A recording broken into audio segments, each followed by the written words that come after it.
A deburring tool. What exactly is it and how do you work this thing? Well, this is a really handy tool if you work with resin, especially when you're using resin in molds. Although a lot of people really struggle with how to use it and how to use it properly. In fact, so much so that I've seen people say they bought them and then returned them because they couldn't figure it out or they thought something was wrong because the top was rotating. It's supposed to rotate, and let me show you how to use it and what it's for.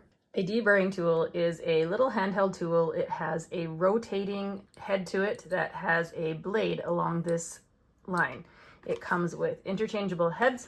They just come off and on really easily with a little twist, and it does spin. It doesn't stay stationary. A deburring tool is an amazing tool if you are looking at a way to try and get that sharp edge off of resin work. So when you take resin out of a mold, it often has this really sharp edge. If you're not planning on doming it, or even if you are, if that edge is really high, then a deburring tool can take that off really easily without sanding. Sanding is another option. This works really fast and easy once you get the hang of it. What you want to do with a deburring tool is hold it like you would a paring knife. So hold it in your hand just like this. You want to put your thumb on the piece like this. You want to rest that edge right on that edge and then just pull it towards yourself. Now this piece has been cured for quite a long time, so it's not as soft as some new stuff would be. But if you run it right along the edge, like so, you can take some of that edge down. Works just as well on some of these little tiny pieces that might have, if you can see, a little sharp corner like that.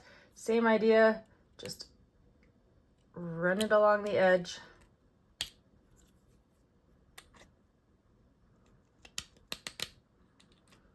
Take that edge off a little bit. If you're working on a bigger piece, like a big rectangle piece, you can draw it towards you. It's something that does take a little bit of practice. Once you get the hang of it, you're gonna love it, especially with stuff that hasn't cured for a long time like mine and isn't as hard. If the resin is still a little bit soft, if it's been poured in the last 24 hours, this is gonna take those edges off super, super easy.